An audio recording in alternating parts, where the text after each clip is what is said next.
எல்லாருக்கிட்டையுமே வந்து பார்த்தீங்க அப்படின்னா பேன் கார்டு இருக்கும். அதுவும் 18 வயசுக்கு அப்புறம் ஆச்சுன்னா இப்போலாம் கம்பல்சரியாக வந்து பேன் கார்டு வேணுங்கிறாங்க. ஈவன் வந்து பேங்க்கில் 50,000 60,000 மேலே டிரான்சாக்ஷன் பண்ணணும், பணம் எடுக்கணுன்னாலும் பேன் கார்டு வேணுங்கிறாங்க. அதில் வந்து நீங்கள் ஒன்று நோட்டீஸ் பண்ணியிருக்கீங்களா? இந்த பேன் நம்பர் வந்து பார்த்தீங்க அப்படின்னா பர்டிகுலர் டிஜிட்டாக இருக்கும். ஸோ அதை பற்றி உங்களுக்கு எப்போயாச்சும் நோட்டீஸ் பண்ணியிருக்கீங்களா?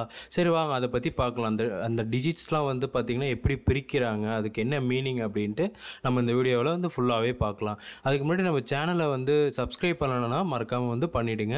லைக் பட்டனையும் வந்து ப்ரெஸ் பண்ணிவிடுங்க. ஸோ வந்து இந்த பேன் நம்பர் வந்து பார்த்திங்கன்னா 10 டிஜிட் தான் இருக்கும். இதில் மொதல் 3 டிஜிட் வந்து பார்த்திங்கன்னா காம்பினேஷன் ஆஃப் ஆல்ஃபா லெட்டர்ஸ், ஓகேங்களா? ஆல்ஃபபெட்டிக்ஸ் லெட்டர் ஏலேருந்து இசட் வரையும், ஏலேருந்து இசட் வரையும் மாறி மாறி இருக்கும். அடுத்தது வந்து பார்த்திங்கன்னா இந்த 4வது வேர்டு வந்து பார்த்திங்க அப்படின்னா இண்டிவிஜுவலாக இருந்ததுன்னா பீன் இருக்கும், கம்பெனிக்குன்னா சீன் இருக்கும், ஒரு அசோசியேஷனுக்குன்னா ஏன் இருக்கும், எஃப்னா ஃபேமுக்கு இருக்கும், ஹச்னா ஹச்யூஎஃப்க்கு இருக்கும், டீனா ட்ரஸ்ட்டுக்குன்னு இருக்கும். ஸோ இந்த 4வது வேர்டை வச்சு நீங்கள் கண்டுபிடிக்கலாம் அந்த பேன் நம்பர் வந்து பார்த்திங்கன்னா ட்ரஸ்ட்டா, அசோசியேஷனா, கம்பெனியா, இண்டிவிஜுவலாங்கிறது.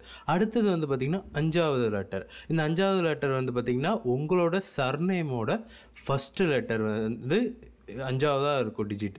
அடுத்தது அடுத்த 4 டிஜிட் வந்து பார்த்திங்க அப்படின்னா 0001லேருந்து to 999 வரையும் ரேண்டமாக ஒரு நம்பர் வந்து கொடுத்துருப்பாங்க ஃப்ரெண்ட்ஸ். அதுக்கப்புறம் அந்த லாஸ்ட்டாக இருக்கிற ஹச்சுங்கிறது செக் டிஜிட்டுன்னு சொல்லிட்டு அவங்க வந்து கொடுப்பாங்க ஃப்ரெண்ட்ஸ். ஸோ இதுதான். ஸோ இதை வச்சு தான் உங்களோட பேன் கார்டு வந்து பார்த்திங்க அப்படின்னா அந்த 10 நம்பர் வந்து ஜென்ரேட் பண்ணுறாங்க.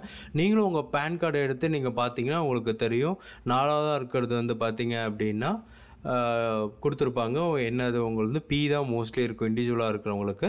5th லெட்டர் வந்து பார்த்திங்கன்னா உங்களோட ஃபஸ்ட் லெட்டர் ஆஃப் சர்நேம் வந்து இருக்கும் ஃப்ரெண்ட்ஸ். ஸோ இந்த வீடியோ உங்களுக்கு பிடிச்சிருக்கும்னு நினைக்கிறேன். இன்ஃபர்மேட்டிவாக இருந்தது அப்படின்னா உங்கள் ஃப்ரெண்ட்ஸ் எல்லாத்துக்குமே வந்து ஷேர் பண்ணுங்கள். ஏன்னா பேன் கார்டு வச்சிருக்கிறது வந்து பெருசு இல்லை, அதில் இந்த 10 நம்பர் என்ன குறிக்கிறதுங்கிறது நீங்கள் கண்டிப்பாக தெரிஞ்சிருக்கணும் ஃப்ரெண்ட்ஸ். Thank you so much.